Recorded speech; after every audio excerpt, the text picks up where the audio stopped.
As we grow older, responsibilities stack up. Adulting is not easy, and that makes taking time out for self-care essential. While some things that shape our mood and personality are within our control, like who we spend time with or what media we consume, there are other subtle, inescapable forces we just have to learn to live with.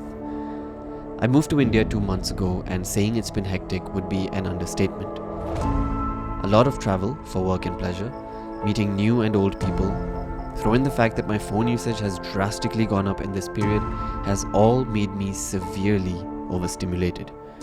And the worst enemy of all for me right now is an invisible force of energy, a challenge thrown at me that I have no choice but to deal with in order to quite literally survive.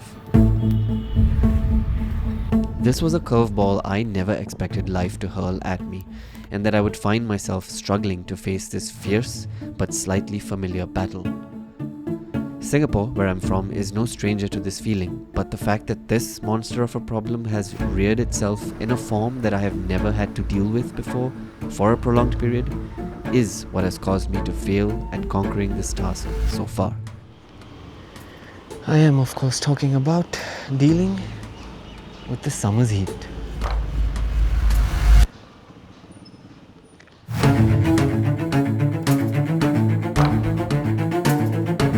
Back when I lived in Singapore, I remember talking to a friend about why so many people there sport foul moods, are constantly exhausted, and have no time for self-care practices that can induce a bit of terror in their lives. All of this despite the country ranking high on happiness index surveys. Several of my friends are struggling to make ends meet, including myself before I emigrated. So my friend and I concluded that the survey may not have taken into consideration one important factor: the weather. That the relentless heat and humidity drains you day after day, leaving little space for joy or peace. After more than 25 years of experiencing Singapore's climate, I know that irritability is a huge factor amongst the citizens. At comparable GDP levels to Singapore, there's a reason why colder countries are usually considered having a better standard of living, since there is a major resistance they don't have to deal with. Even if we may be used to the high temperatures, our bodies are still constantly fighting the elements to maintain physical and mental stability.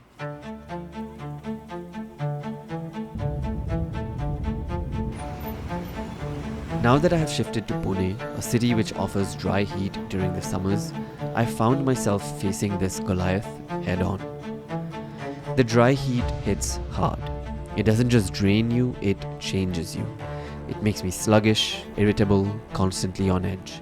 I never expected to struggle this much, especially with something I thought I had already conquered. It feels like walking into a wall of heat, absolutely unmoved in the still air. Any movement in this heat feels instantly lethargic. The dust here, more than any Indian city I have experienced, makes it worse. My hands feel grimy all the time. I wash them more often, but excessive soap usage just makes them more rough. I found myself reaching out more often for lotions that I can lather myself up with. While they have been mildly effective, the problem still persists. I've had to relearn how to exist in this environment.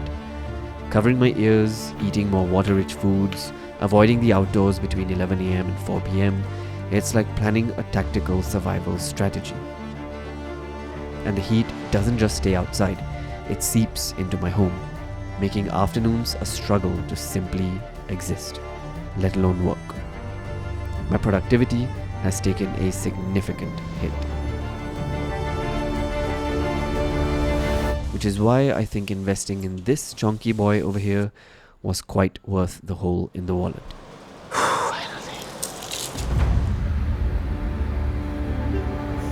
A few weeks ago, I thought I was down with food poisoning, but I think I had an upset stomach due to this almost inhospitable climate.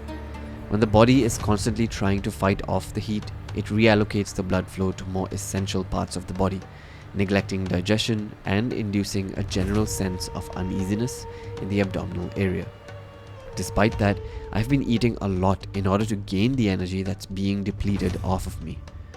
I felt so bloated, like as if I've gained weight, but somehow I've lost a little bit of weight. All of it makes me pukish, which is all I did that one unfortunate day. On top of all that, my screen time has gone through the roof. The stats are not healthy. India's digital revolution is real. Everything is online and available at your fingertips. And with it comes the chaos and onslaught of apps. Food delivery, groceries delivery, haircuts, massages, plumbing services, electrical services, Ubers, maps, weather, public transport payments, banking services. It's all been a little too much.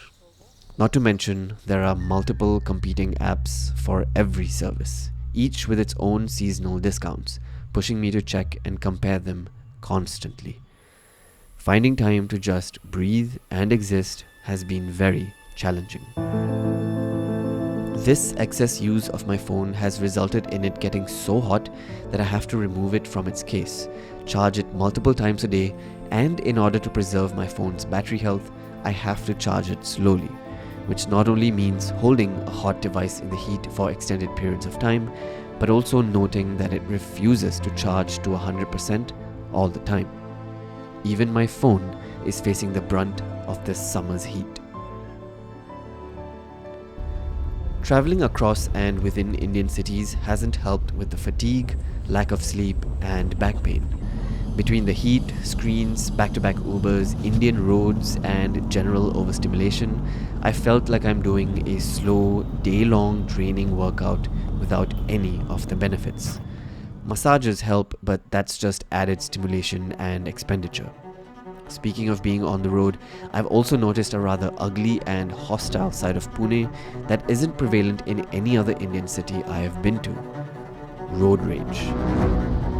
Every time I've been on Pune roads, even for a short journey, I've encountered someone or the other being hostile with a fellow motorist.